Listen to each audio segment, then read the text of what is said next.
end up going up to the snow again today. So Nice. yeah, we I don't see the snow that often, and I don't think Disha has either. So it's nice. It's very Nice.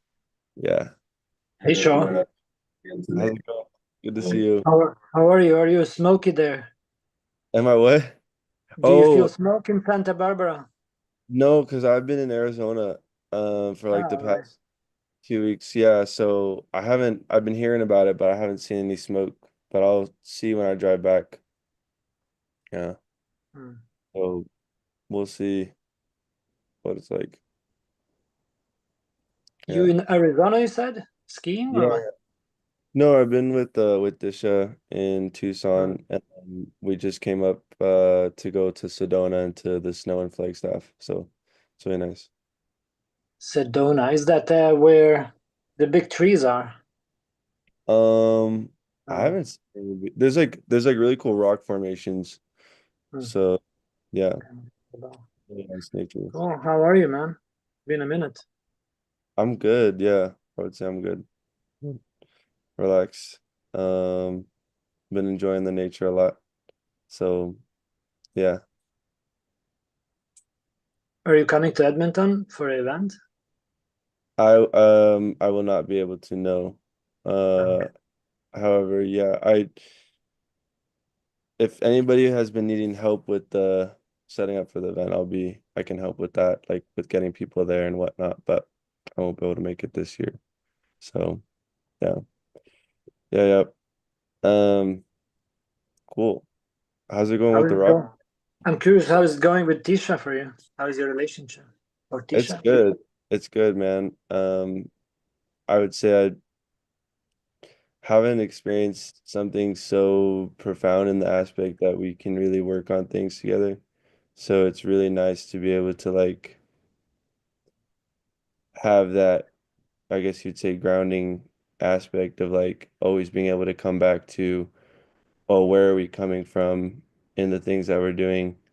Um, Whereas like in any previous relationship that wasn't a forethought or like a thought in anybody's head, you know what I mean? So um it's good. Yeah, it's nice.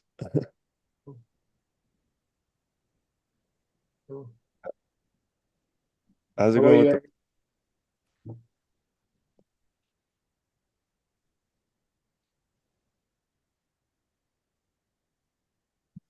I Sorry, I was didn't hear you asking, guys. Did you guys how say are something? yeah, how are you, Eric? I'm Just grateful, come.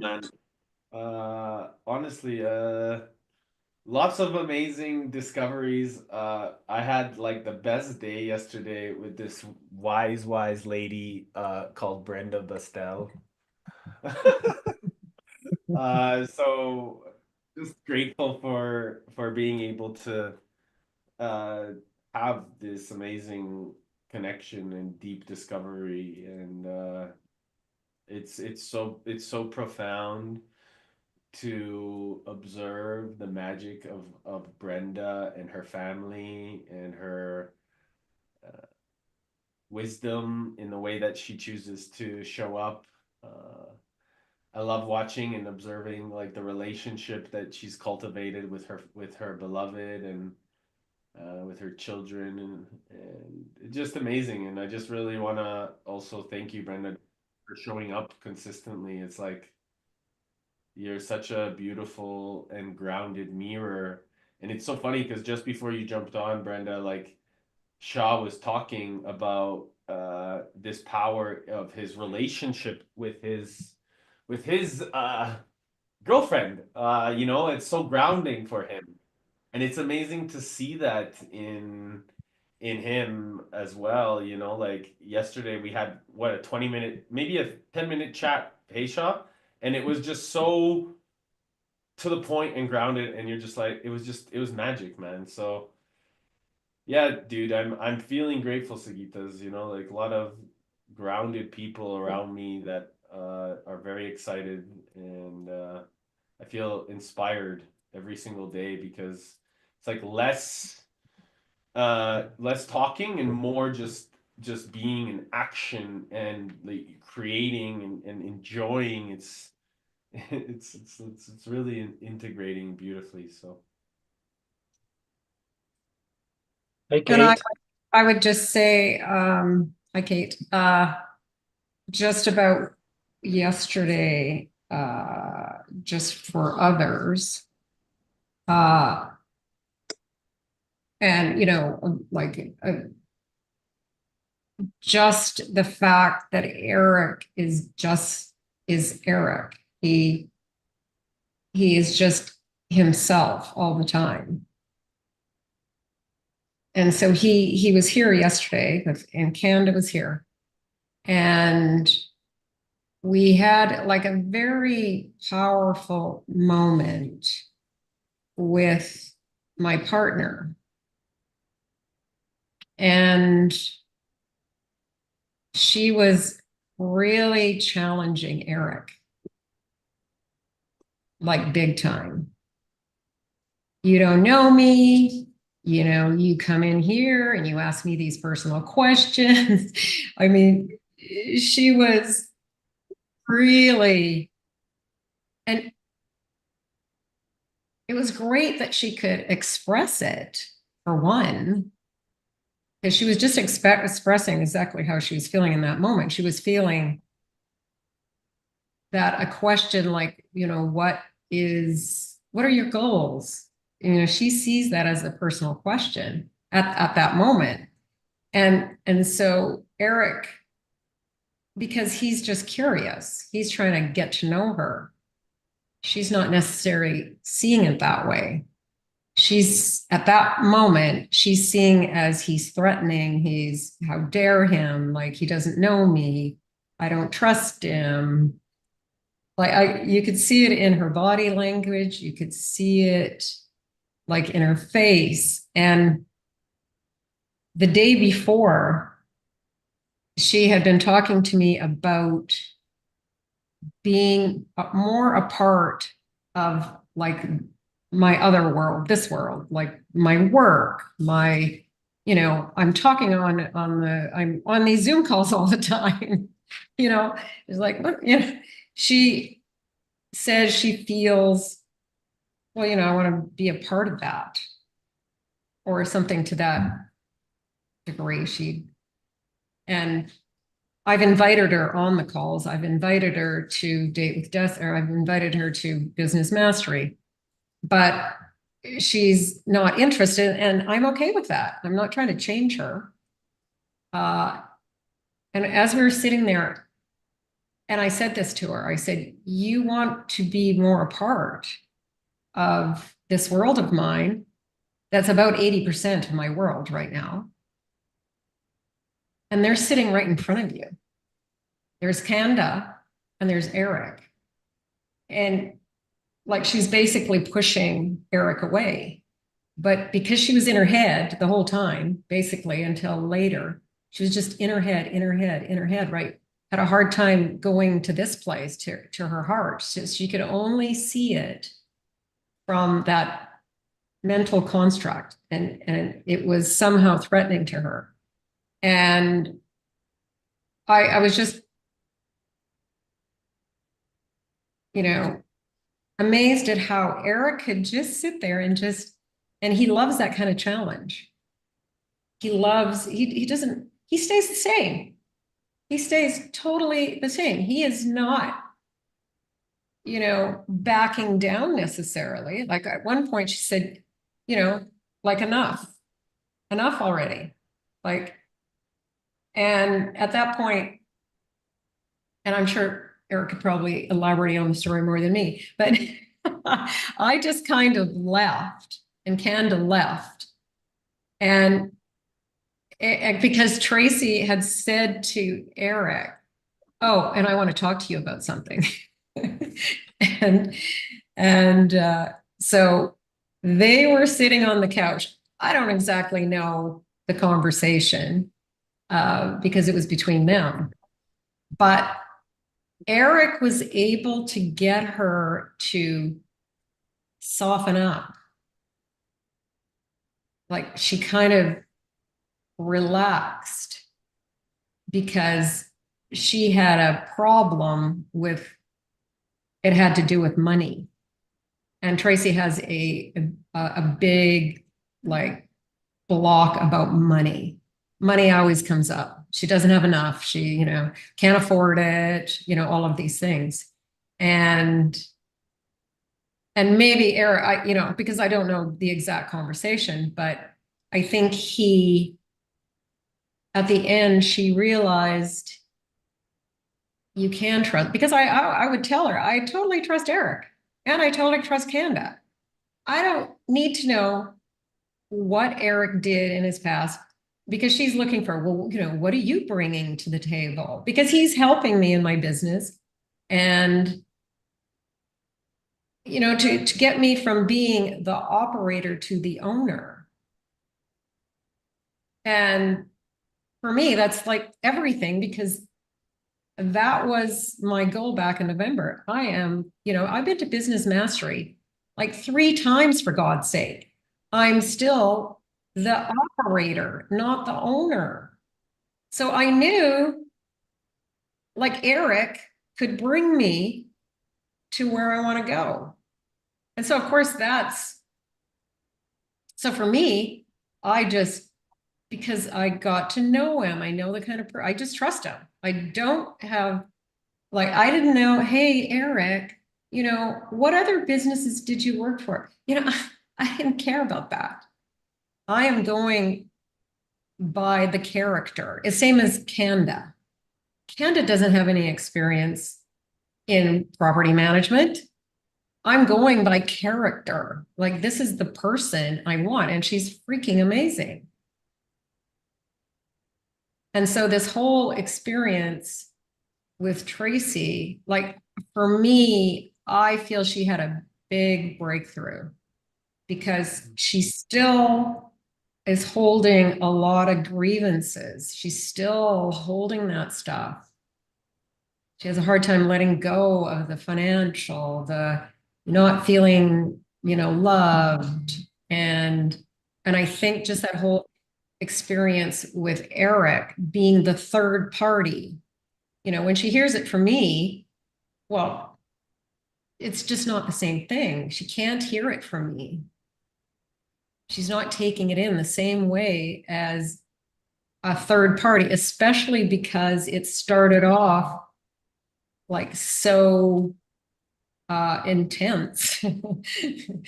I mean, and at one point Tracy said to me, well, yeah, you're mad at me because, I'm not mad at you. I said, don't make that projection. I am not mad at all.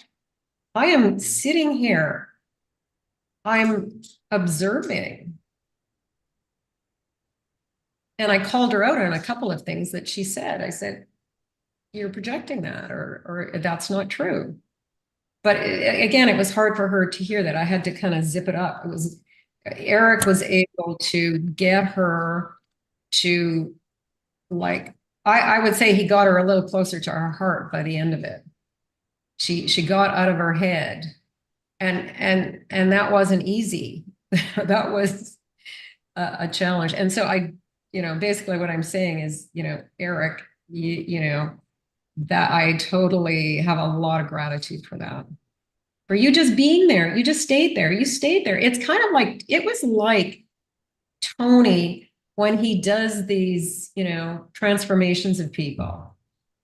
You start off and you think, oh man, he's not going to be able to turn that woman around. Like, and then he does. It might take him 2 hours, but he does not stop until he gets, like, Eric could have just said, okay, yeah, you want me out. Okay, I'm leaving. Like, he did not do that. I walked out. But I figured that it would be a moment they could have in private that would, serve her better. So anyway, my point with all of this is, the amount of gratitude I have for that, for you taking the time, for you sitting there, being such a good listener, and really, listening to Tracy, seeing her beauty at the same time. You're you're complimenting her the whole time, and she's lashing out at you. So yeah. There's one thing, and I really am grateful for you sharing this, because I think one of the things that we forget is uh so often to be curious about others. And one of the things that for me is important is do unto others as we would like to have done unto ourselves. So many people they're unaware of the path that I've taken. And so there's this hallucination that I don't have this done or that done or this experience or that experience. And so there's a lot of limitation of projection being put of like, hey Eric, you need this or you need that. But they what has forgot is they haven't taken the time, because I'm super curious. So, we do unto others as we would like to have done unto ourselves. Yeah. And so there's a lack of curiosity of, hey, what has Eric actually done for the last 7 years? And this is Yeah. what I've discovered. And so it's so nice to be able, this is something so profound, because people will project, well, most people will project, Eric, you need to do this, you need to do this, you need to do this. They haven't taken the time to read or taken the time to express or get curious about any of the stuff that I've actually built. Yeah. And so it's fascinating to me, because then it's like all of these projections are showing up, and I'm recognizing, wow, like that's okay. I'm just gonna keep being curious.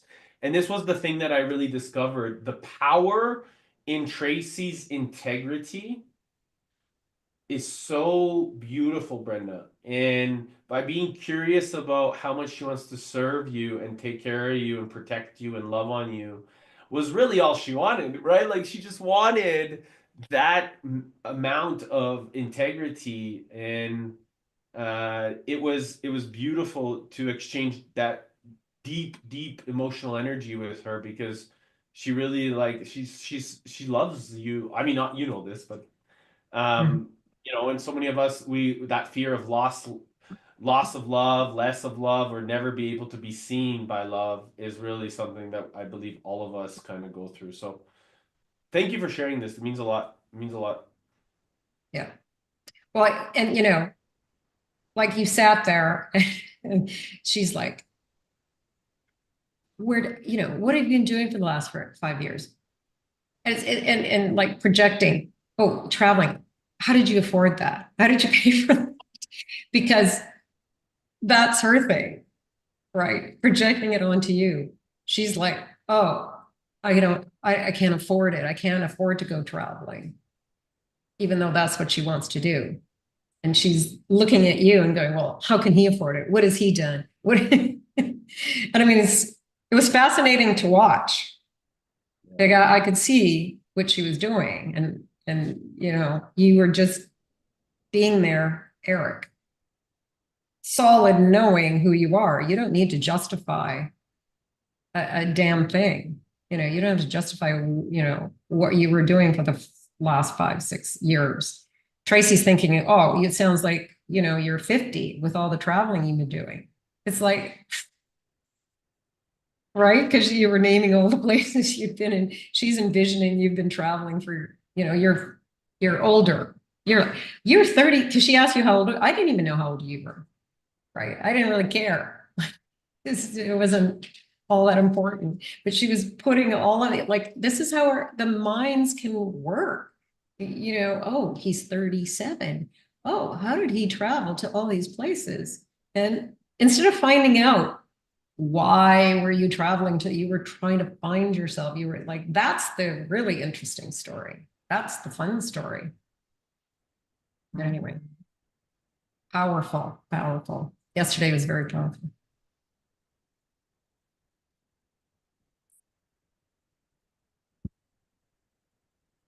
Luan, you look really cool. I've never met you, but you got a cool vibe. Like Thank you, Brenda. Nice to meet you. you too. I've seen your name in the chats, but I've never met you. Yeah, I just usually see your name in the chat, but I never see you. Exactly. Yeah, and I see you in the You want to share a pictures, little bit about? and Yeah. Yes. Share a little bit about yourself, Luan. Yeah. Yes, well, I am here. I am traveling a little bit. I have this purpose of this year to have more digital nomad lifestyle. So at this moment, I am Utah. I just move around a little bit more. Last week I was in LA. Before that, I was a little in Europe doing little work of volunteering. Hmm. So that's the goal. I like to travel. I like Like, that part. And at this moment, I am a digital web programming and a web designer. So that's the thing I do. I do web page for living, and at the same time, I like to create technology. So usually, I am interested in how the things works, how the technology can be moved around, and I like to put into perspective things because when in the story that as you were telling is it's really like I have been encounters people that sometimes is the same, like have all these projections and you just can see just one part of the puzzle of the things, or usually the problems, like I have this problem and I don't know how to solve it, or this is the solution. But I'm grateful to have the. I like my design. I always say that I'm more like a designer rather than a engineering, because I feel for that I have the creativity to try to, hey, have you tried this one or have do this other thing, and try to put it into the perspective more objective of the people, and that's cool because it's like a little grounded for those. And because I like to travel at this moment, I am starting to cooking a little bit more, and I like to cook. Doing a little of the food. It is like a service that I really like, because when the people enjoy the food you are doing, it's like, oh, nice, it's a good work done right there. where are you Uh, from? Where do you I am live? from well, I'm from Colombia in Latin America. This is Okay. like my hub. But at this time, the world now is my my home. Okay. The idea is to wait, have to be in Brazil in later April, so have to be in the mood. Cool. Wow. How about you, Brenda? I'm in Edmonton, where Eric is. I was a photographer for 30 years, but I currently am a real estate investor, property manager. Um, and I have two kids, 21, 23, and a partner of 30 years. It's kind of my but I'm on a journey of, turning my business into a more meaningful business. I I'm not interested in necessarily buying another property unless there's some real meaning behind why I would want to accumulate even more real estate. In fact, I'm actually selling some real estate. I am interested in development though, and I like the whole concept of community. What can I do to serve other people using the vehicle of real estate to, do something cool. There's been a number of things that have come out, like a tiny house community, a healing community, taking a couple of lots, developing uh, active seniors. Like there's, I haven't really necessarily solidified, because there's just all kinds of things coming in, and we'll see where it takes us. Yeah, cool. That's nice. Have you ever And tried of to? course, Eric has a global, the vision is global. So I'm really, and Ross is very, he's got big vision. So I am trying to think bigger and not just think, ooh, little Edmonton or a little eightplex. I am really, expanding my horizons. Mhm. Yeah.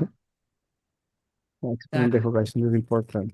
I don't know. I just feel it like I am just curious. Have you ever used your photography skills to the properties you got? Uh, well, I do. Yeah, sometimes I take my own photos, but I actually hire a professional photographer to do them. Actually, Canada's really good too. It's doing some videos, but I did photography for 30 years. I'm not really not interested in taking like interior shots of because there's people that specialize that in that they do a better job than I do. And you have to have the right equipment. So I will definitely, I've done,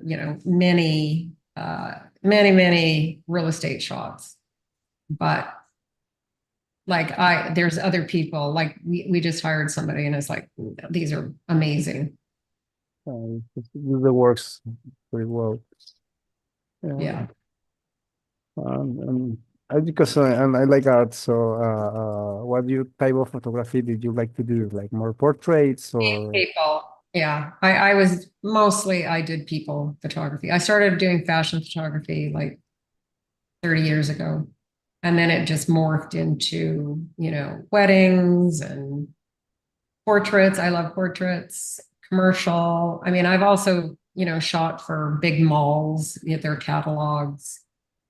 Um, but my passion's not necessarily in, I can take a photo.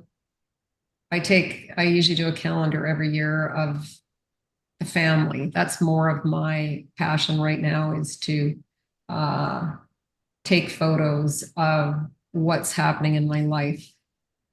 Not so much, doing it for money.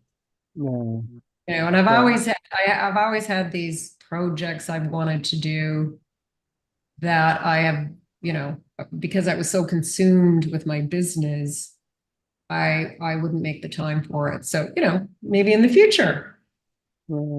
I will pursue that. That's a good question, actually. I need to put it there, like because sometimes that's happens. Like you put a lot of effort into the business side and that part, and the hobbies start like disappearing. Yeah. I mean, it's important to get being grounded something the things that you really like, whatever the name it is. No, I totally agree. I totally agree. Yeah, yeah. And that just kind of tweaked my interest there because Hmm. I've put so many things on the back burner when you're trying Yeah. to balance out all these things. So yeah, yeah, I that love is to do something. on little time. Yeah, yeah, yeah, yeah. Well, Yeah. Thank you for nice to that. meet you, Brenda. Yeah. I really just heard something profound, and I feel Brenda, like we should go and take some photos of you and do some things that you're doing, just being, uh, ways to really just capture what you're creating and how you're transitioning from operator to owner and Yeah. allowing more ease and grace to enjoy parts of, the things with Tracy and your family. Uh, Hmm. that it's more of this experience is being shown. I think it's beautiful that you're aware that more of this needs to be captured and utilizing, this. I think would be amazing for people to discover also how you're shifting, because then that story becomes a beautiful story for others to Yeah. discover about. Yeah, totally. Totally. Yeah. Absolutely. Yeah. I had, just a bit of an epiphany there. Yeah. Yeah, Mm, because, when you put things on the back burner, you put them on the back burner so they're out of your consciousness, right? I mean, and only like Luan just kind of brought it up there, which I I go, yeah, right. There is that. There is that that I could explore more of. And I think mm, if when you share your experience, one of the things that I always love what Tony shares is our life going to be an example, or a warning, right? And Mhm. so by documenting and sharing some of these things, Yeah. we get to then leave something behind for people to learn from. Yeah, absolutely. Like I think about all of the, like I have a lot of, because for me, being a photographer, I had this, I wanted to always capture what was, some people write about their life. I wanted to capture it in photos. So I have, like when we went to China to adopt the girls, I made books for both of the girls, and all the experiences in China that we had.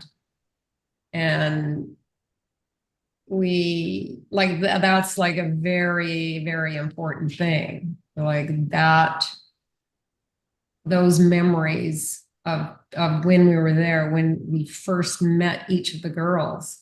And then that continued on to I had this project I was doing. It was like a Polaroid a day.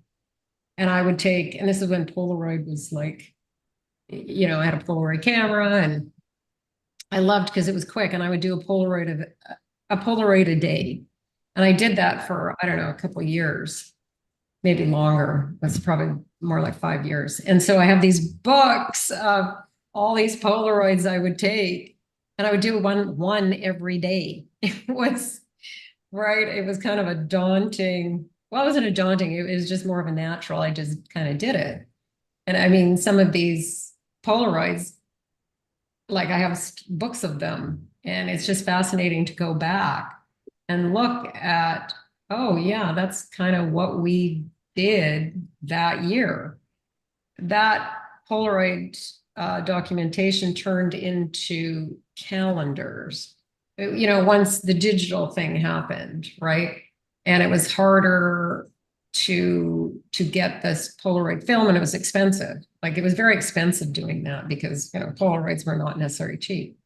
And then I started doing calendars, and I did calendars. I missed 1 year last year, but I do a calendar every year, again, because it's capturing the moments of the year. So, if you look back, like we have a visual of every year of the girls' life. It was mostly, when the girls became into our life, two of them, were adopted from China. And it's just their whole story is depicted in these photos. They don't necessarily, and I would do, like 5 calendars every year. I give it to the relatives and one to the girl. They don't necessarily appreciate it right now, but I think they'll look back and they'll go, oh my, look at these memories from, 19 or 2012 or 2015 or 2020. They have all those memories. So that was always kind of an important, that's how I've used photography as a bit of my passion project for the last like 20 years. That's beautiful. I have been traveling like around and just taking pictures or whatever. It feels nice. Oh, this is nice. Oh, just practicing and it's cool. The sad thing though into the digital age is that the photos are really liquid, so you take a lot of pictures, but you don't see anything of them versus the physical stuff. Yeah, the physical. Yeah. Yeah, Yeah, but really changed with digital. Yeah.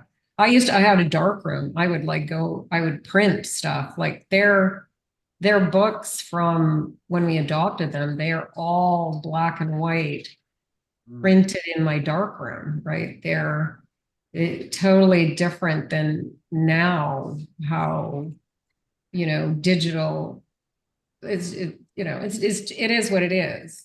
But those black and white still, like when you look at them, they're like beautiful. They're, because there's nothing quite like film. The digital, that's a different quality.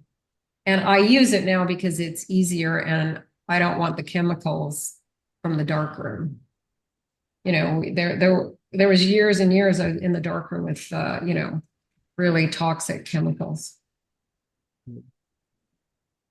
More safe. But when I listen to you, I have this feeling that is making those pictures in the dark room is like making dinner, a cooking sometimes. Yeah. Because you have a lot of stuff and it's like a ritual. You have to put it the space, put it into the timing, being there, and be just being present because if you fail a little bit, then the whole picture changes. Yeah, even I remember to have the girls down there.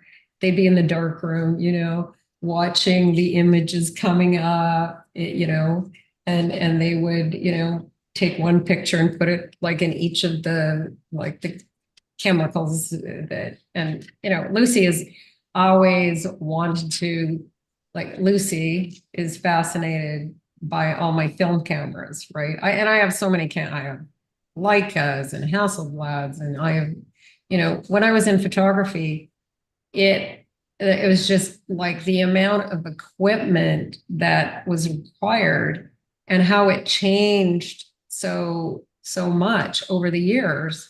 Even now with digital, like my digital camera from 2 years ago is probably, now they have way better ones.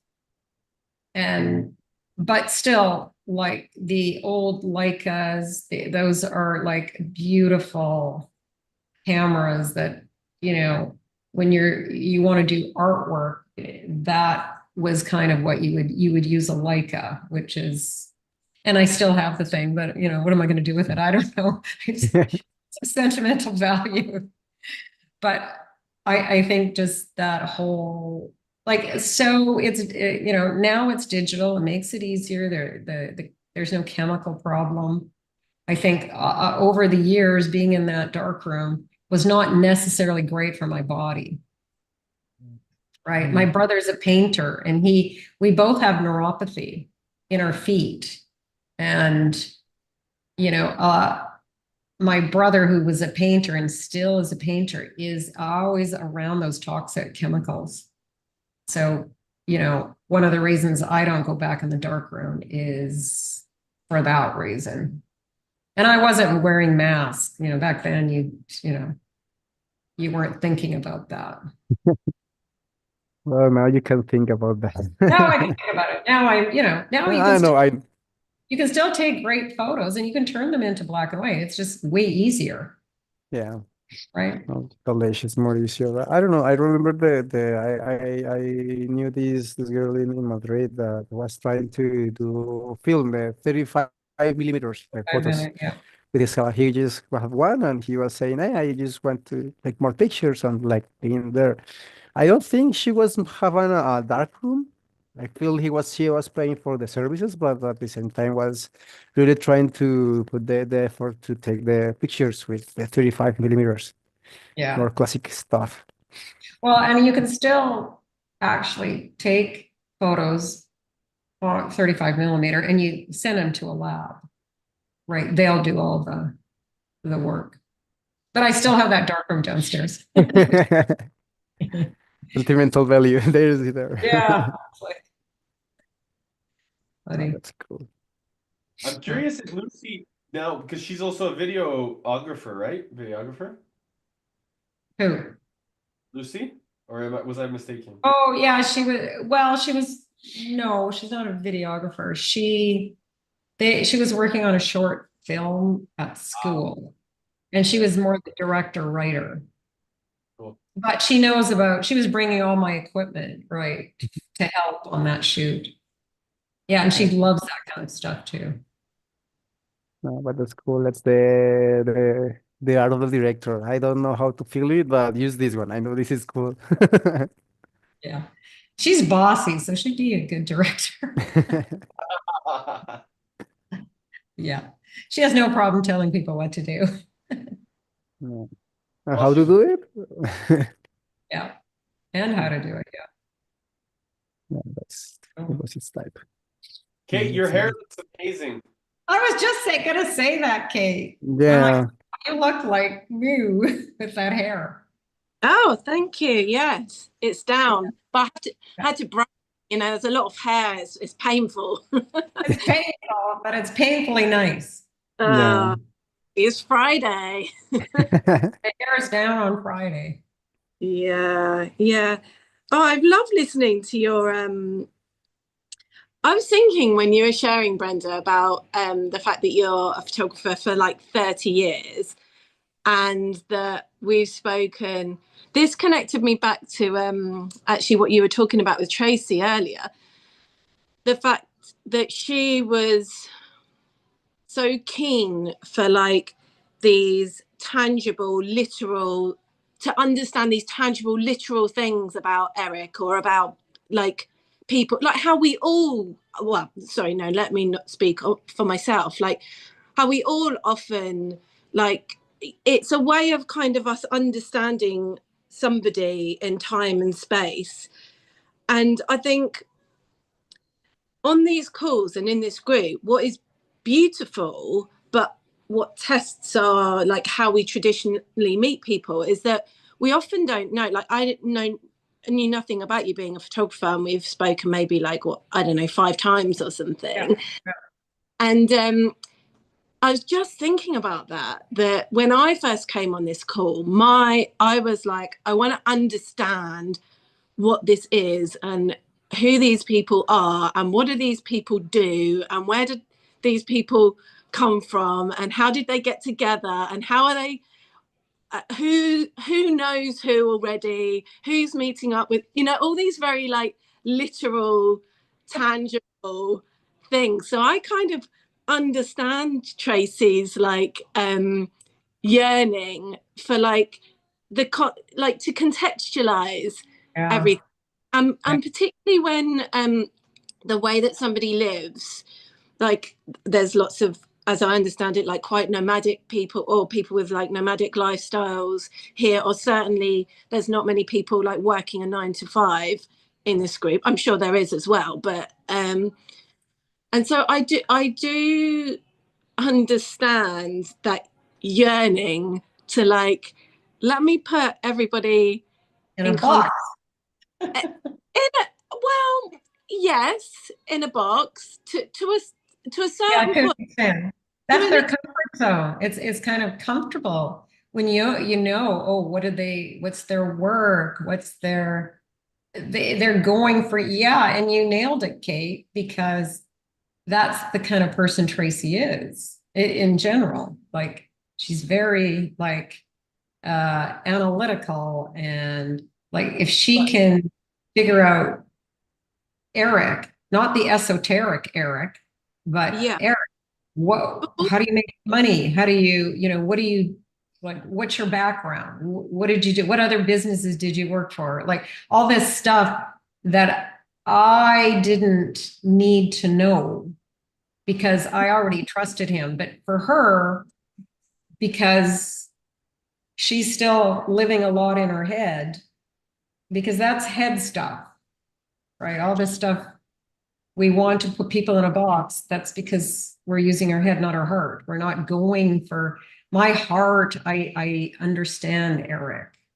Yeah. My heart understands. I don't need all the stuff up there, I just don't need it. In the past, Kate, I would have. Some people can't access that either as well. I think that or they can, but they don't. Yeah, they don't. Won't. And like, yeah. I agree with you about you, Eric, that people can't, or some people can't access that certainly instantly. And like for some of us, it might take us like 20 minutes on a call and then we got it. I'm like, oh, okay, I've done a load of Tony work, done a load of Joe Dispenza work. I get it. I'm in my head. I need to drop to my heart.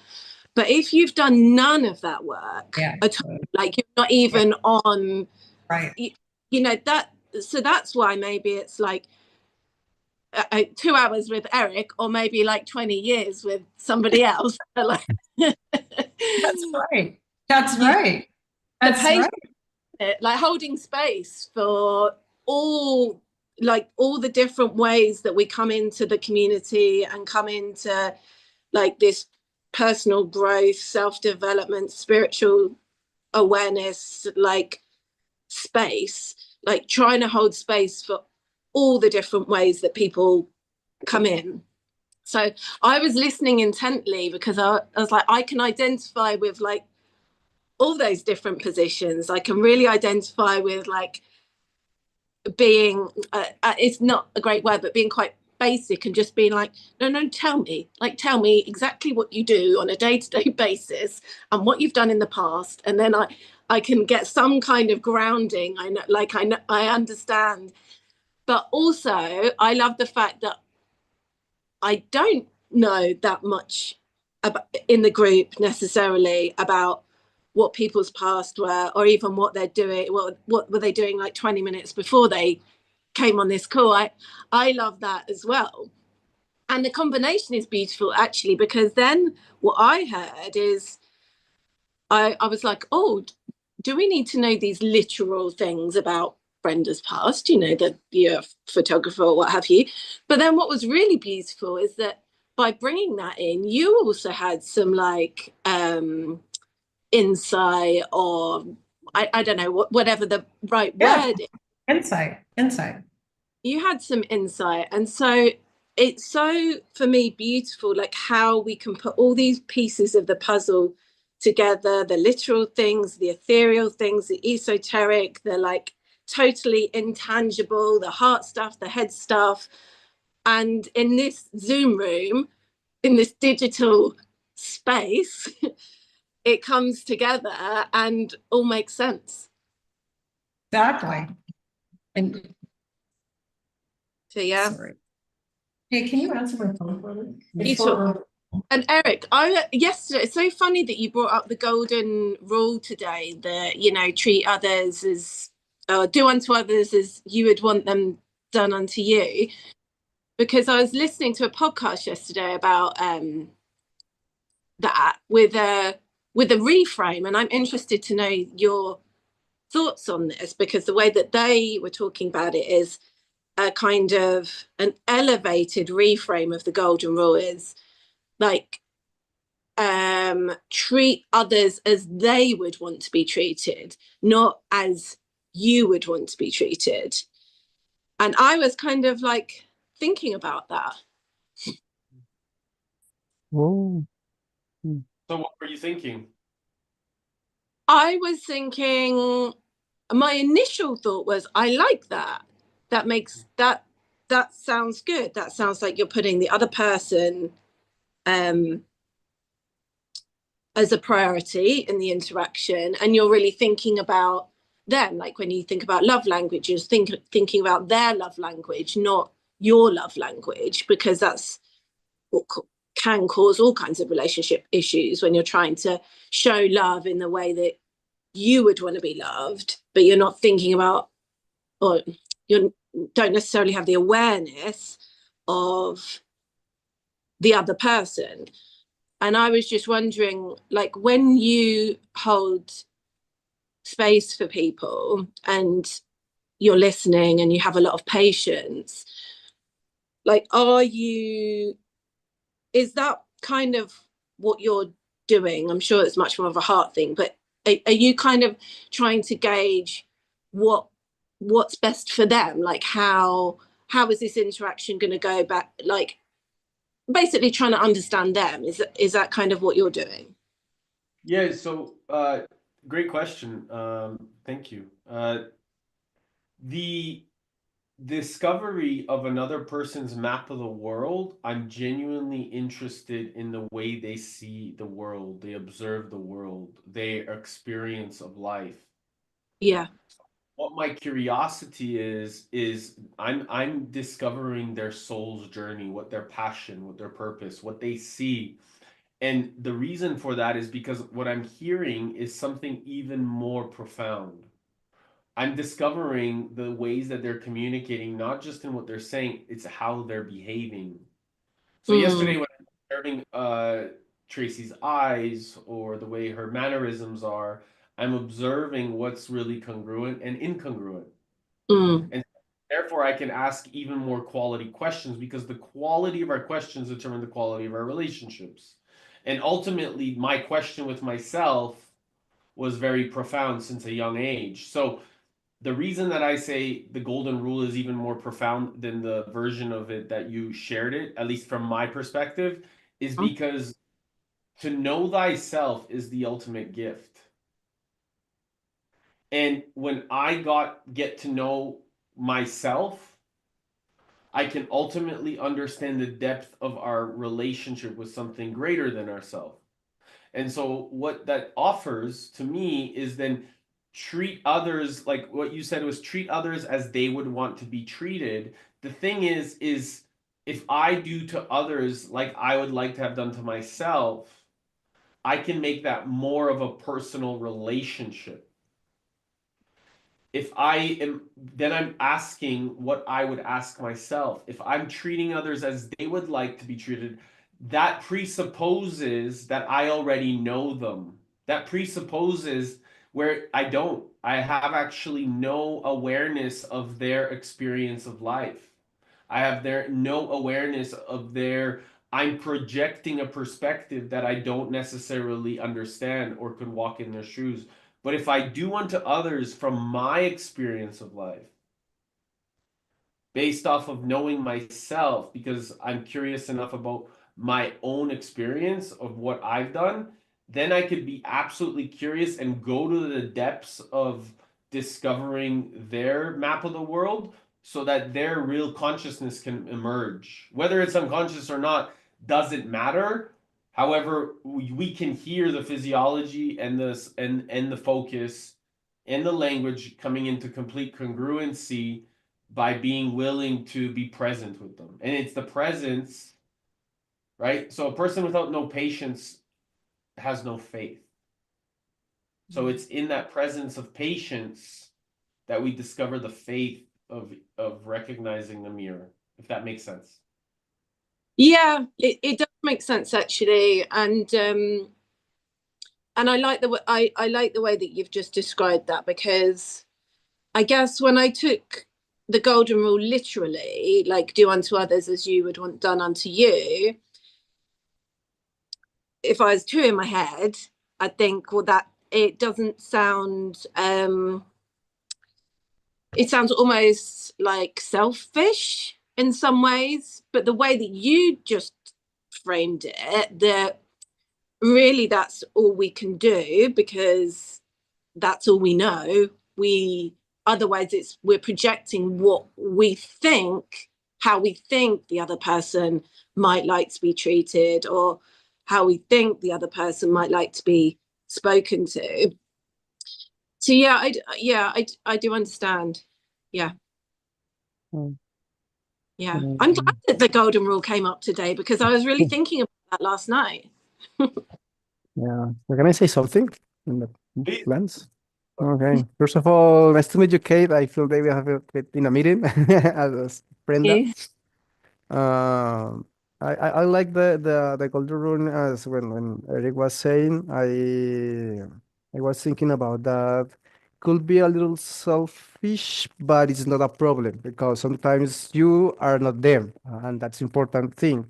But being ready to be the presence, or what other words that I like is nothingness, like being Mm-hmm. the other with nothingness. We have no expectations, no anything, just being there and just receiving.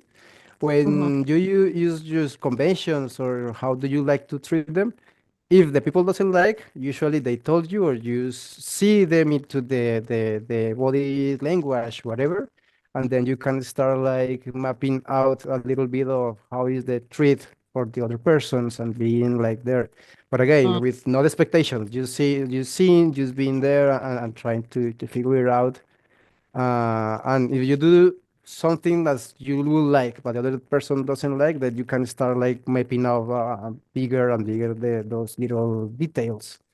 Mm. Uh, because I don't know, because I am cooking a lot for other people. While more of the process is like I like fun food. I like to say it. I was here to Europe and I feel like there was boring food. Cool. There was a tasty food, but was boring food. So as I started to the other people, I want to put like the fun stuff into that part, some seasoning, some places, da da da. But I don't know if the people doesn't like spicy, or I don't know if the people like that part. So it's like a process of this is what I want to put it. Now how I can put this one for the other people's and be like in the between and in the middle that actually all the people can enjoy. But it's not going with the just the expectation that I want to make this fun food, or I want just to have more joyful life for other people or something into that place, and without expectation, just with nothingness and being present, as Eric was saying. And then it's more easier to connect and to listen and to try to put the first rule, the second rule, or the mixer of the how you say it, and the first one. I love that. I love that. And yeah, I really like that. And I really like, I think sometimes I can be quite literal in like when initially I hear something, like still like I can be quite literal, like, oh yes, well, one is about me and one is about them, so we should definitely go for the one that's about them, because otherwise the one that's about me can be selfish. And so I love these calls because it really just helps me in my brain, but then in my heart, like just like understand it and understand it, understand the understand the meaning behind the words. Yeah, I think, yeah, that's what I mean. The meaning behind the word. If I may, Kate, one of the things that I encourage you to maybe read is The Kabbalion by Hermes. Trigonometry. I forget his last. I'm sorry, I can't pronounce his last name. But The Kabbalion by Hermes, and then his last name. You'll when you Google it, you'll find it. It's like a T something like trigonometry, but it's not trigonometry. Oh, um, like this book, oh yeah. KY. So it talks about a lot of the universal principles, universal law, and fundamentally, there is a phenomenon that the ancient Egyptians discussed about us actually being here alone. And this is a profound realization when one person, anyone, when I say this, when discovers the nothingness and the everythingness. And this profound realization is something that allows us to completely detach from our ego and discover that we're actually all one. And so everything then becomes your teacher. However, fundamentally, the relationship that you cultivate with yourself is going to be the relationship that you cultivate internally.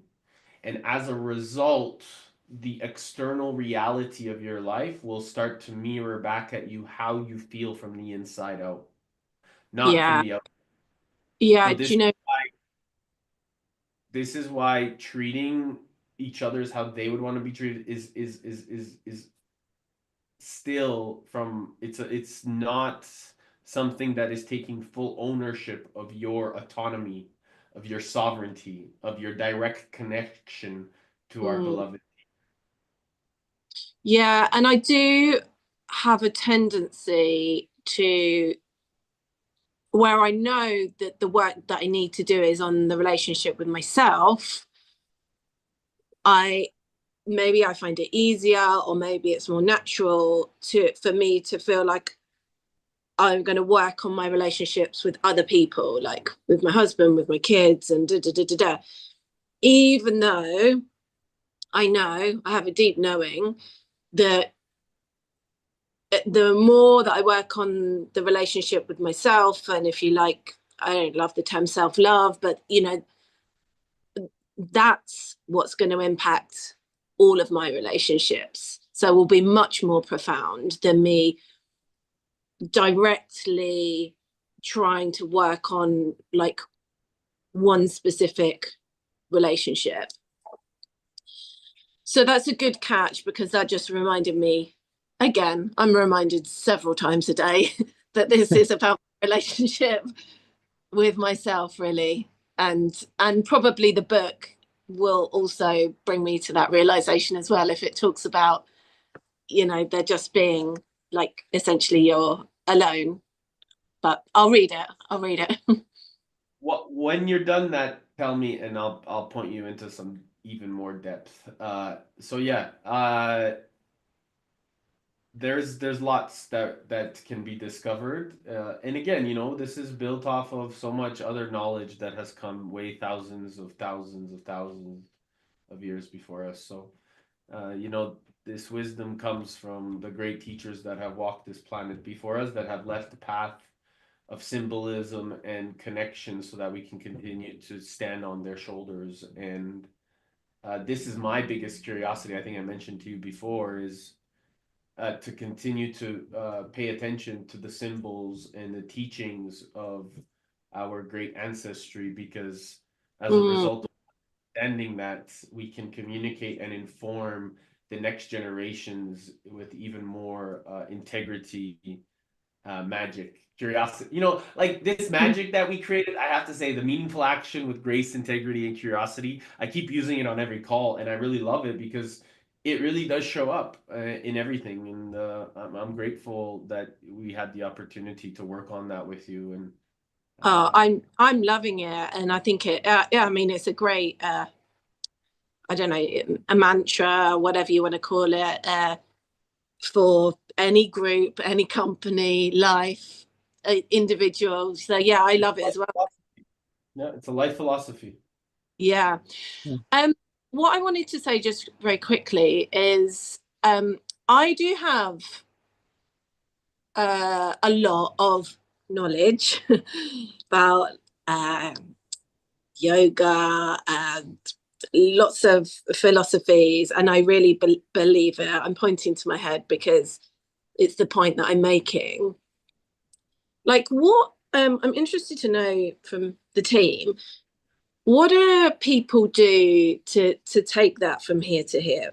The reason why I love yoga, breath work, and I'm recognizing even more that physiology really is first and is critical, because, you know, I went through a period of reading and reading and reading and reading and reading, and like I sound, if I wasn't in this room, if I was in a room of like other people, sound like I know so much, and like I'm very wise and all these good words, and I am wise to a point, but I would love for like a larger chunk of what's in here to like land in here, so I can act on that more. So I'm like curious about what people do, like practically, to like get intellectual knowledge into their like physiology. There is one mantra phrase or something that you want that you are thinking right now that you want to integrate more in your life. Um, Not well. I mean, not. I wasn't thinking of one specific Yeah. mantra or phrase. I was talking more broadly about, you know, when you're so inspired by, could be Tony or Joe or like Eric or Luan or like anyone on the call, and you're like, yes, like that is it.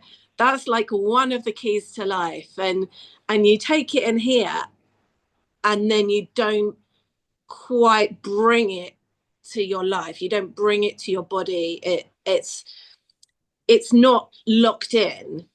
You know, some things I can lock in, you know, that meaningful action with grace, integrity, and curiosity. Yes, like that's locked in, right? It's locked in. I can talk about it. There was something about the way that those words and the like how we all co-created that together, like I feel like that's really locked in. And then there's other things that I read and I'm like, this is beautiful and like I love it. Like what? Oh gosh, yeah. Like say for example, the five givens, what's his name? David Rico, or what have you. I've been listening to him and I've read the book and I get it. I get it all. And yet, in day-to-day life, something will happen and say for example I'll be upset that maybe my husband hasn't like behaved in the way that I wanted him to behave, and I kind of I'm going to stop you. yeah. So you see, again, it's something outside of you is influencing your decision. I know, but I'm telling you the story because this is how the reality of how it like manifests for me. Because even though I know that it's a me, my relationship with me, like I know it. I'm not asking you to solve everyone's life cool because this is like pretty, but it's quite easy to like slide back into like those basic thinking of like you have done something that I don't like. I'm talking it basically. You've done something that I don't like and it's impacted me somehow. Yeah, it's easy because you keep bringing it up and thinking that that's the truth. So what I'm suggesting to you is like recognizing that in that moment, it has nothing to do with your husband. It never has. It's always had something to do with you. It's the relationship that you're projecting out to him because he's not doing something that you are creating an expectation for. Yeah.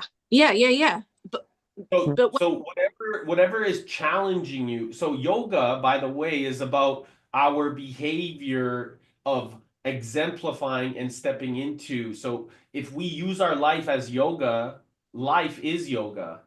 Yeah. It's a way of life. Yeah. So the teachings of yoga are actually the principles of the way that you choose to behave in every single meaning of and moment. Yeah. So the reason that it's stuck in your head still is because you're choosing to say that it's about your husband, but it's not about your husband. No, I know that part I do know. Like I know this is what I'm saying. I know that it's not about. I know it's all about me. So you don't know unless you're doing it. Yeah. I will suggest to use, well, if you wanted to say mantras or repeating them by yourself and start living the practice. Because I was asking if you had one something, because as time goes, I have to make really conscious the thing. For example, I like this one. I have no enemies. So what is life with not having enemies? How I can be aware and put it day by myself that have no enemies.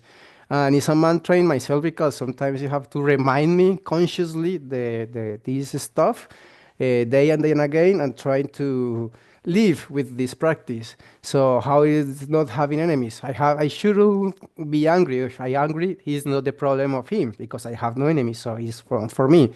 And being really conscious about that, because later when you start saying and saying and saying and saying, then you brainwash yourself. It's not the situation you feel it is, but now is I have no enemies. So then they got here to here just because practicing, repeating, being there, tan. And then when you just can say it or just remind yourself I have no enemies, then it's wisdom because you are now with intrinsic purposes. Um, that's I one love way that. That's great. I That's really great. like it. And using is more phrases could be a little more impactful. Like Tony calls it incantations, right? Okay. So you actually speak it out, do you, Luan? Like in your head, out loud, like multiple times a day, or how does it work for you? Well, at this point, it's more easier to me just to bring it like up or when the situation say I goes. If the beginning is more difficult or because the word framing is really, really different, well, you can just repeat yourself loudly. But the more actionable that is not actionable is to try to be mindful and consciously about the lesson that you wanted. So it's more easier just to practice one. When that is checked, go to the next one. And when it's checked, go to the next one. Because I feel when you have a lot of information and I want to practice everything, then you don't anything because hey, this week was that one. Ta-da-da. So it's more easier to have one. Just being conscious, obviously, always the time like into your mind, like this is the thing I have to put in practice, or this is the thing I want to be aware.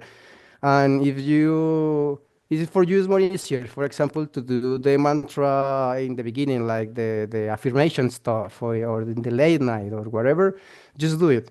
But the idea is just to be conscious and mindful about the lesson, and then just put it into the practice when the time comes into that part. But for That's example, that's so helpful. Like again, like this is just reaffirming something that I listened to yesterday. It's about focus. So you just said like one thing is like I have no enemies. It's like that's enough. Stop there. Don't then read another 15 books. It's like it's No, you can use the 15 books to start rearranging being there, but used to with the phrase have no enemies, then all this baggage just come in again. And it's more easier to be in the actionable part of the I don't going to yell this man, or he's doing stuff that I don't like, but I have no enemies, so it's not his problem, blah, blah, blah.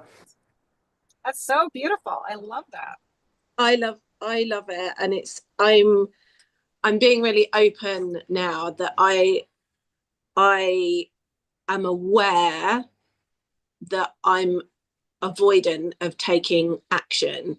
And so like things often stay here. And I used to, I'm going to talk about me in the past now, would have a story that I need to know more before I can execute. And that is that is absolute bullshit for sure.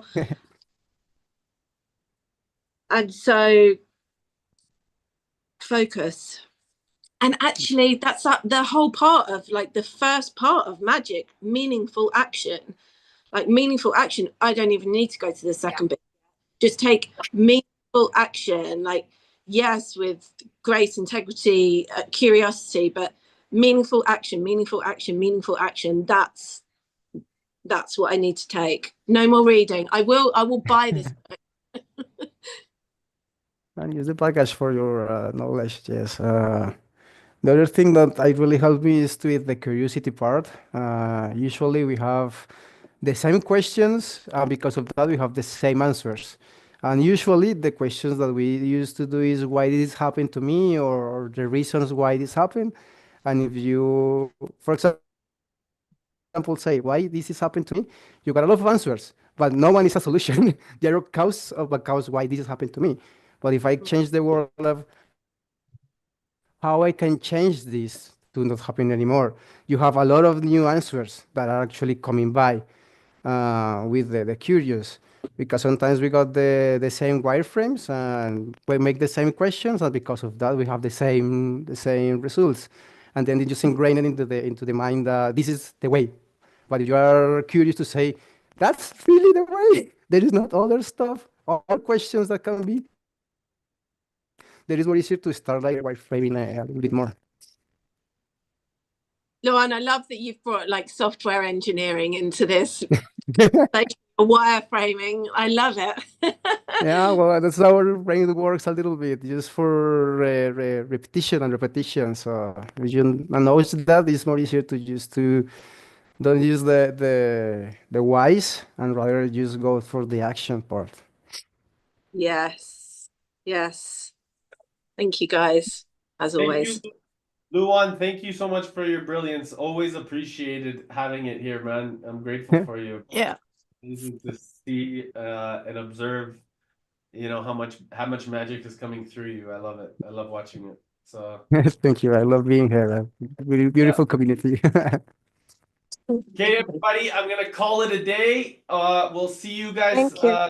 tomorrow. Have a beautiful rest of your afternoon, and we have an afternoon call on Fridays. So if you guys want to jump on that, I'll see you then. But otherwise, talk soon. Big See you love. guys. No, Bye. bye. Good days.